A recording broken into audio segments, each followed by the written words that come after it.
You'll be glad to know that the days of slumming it in your drop pod are long gone, because in this guide I'm going to be showing you where to find the blueprint that not only unlocks the multi-purpose room, but it also unlocks the larger room, the observatory, and a multitude of other modular pieces to build a base.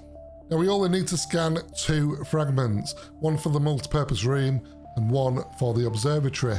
Now there are several locations that you can find these, but to be honest with you, this is the quickest and easiest to get to. It's around about 60 seconds away from where we currently are, which is in the safe shallows.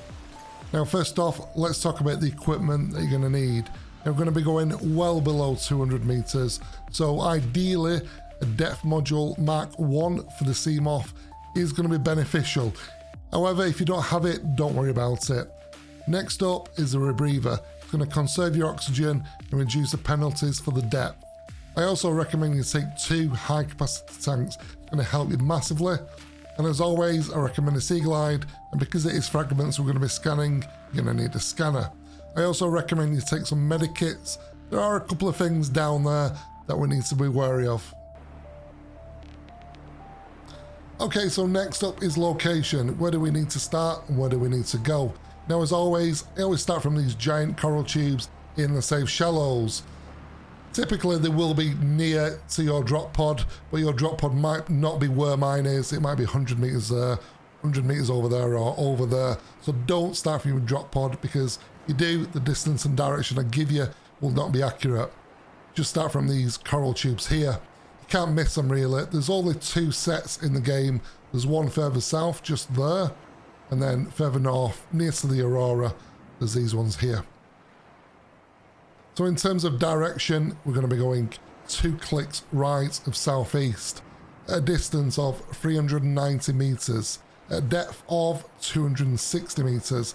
Now, ETA on this is around about 60 seconds. It's really quick, but we just need to be careful because the direction that we're going in is towards the Reapers, which sit behind the Aurora. So we are going towards southeast. 2 clicks, so just be careful on how far you've come. Okay, let's do it. 2 clicks right of southeast, as I said. Now, once we get there, as I mentioned, there is a couple of things to be wary of. The first one is the crab snake, which is quite vicious. It'll latch onto you, attack you, and do a bite damage of around about 40, I think. So they are quite nasty. The other thing is these stingers that sort of fall down from the structures. They are really, really nasty as well. They can do quite a lot of damage and poison damage. But in terms of location, this is sort of where we should be looking at. Try and come during the day and then you can sort of see it. But then if we look down, we should see this sort of opening here. So we're going to go directly down in with the Seamoth, probably around about 190 or as far as we can do. Straight down. Keep going.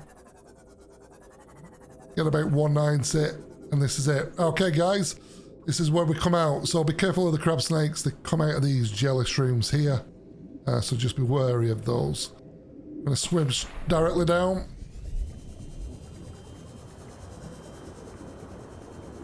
Some good fragments and some goodies in this complex here, the sea base. So do go in there, it's well worth it. And there's the multipurpose room. The conditions in this cave support a microcosm of unique, possibly predatory life forms. Detecting an artificial structure somewhere in the region. Near blueprint acquired. Boom, there's your multipurpose, and this is your observatory. That's unlocked the large room and all the modular pieces that you need. Near blueprint acquired. And I just love that sound. So that's it guys. As always, I hope you found the guide useful. Remember to leave a like, subscribe and comment, and I'll see you soon. Ciao for now.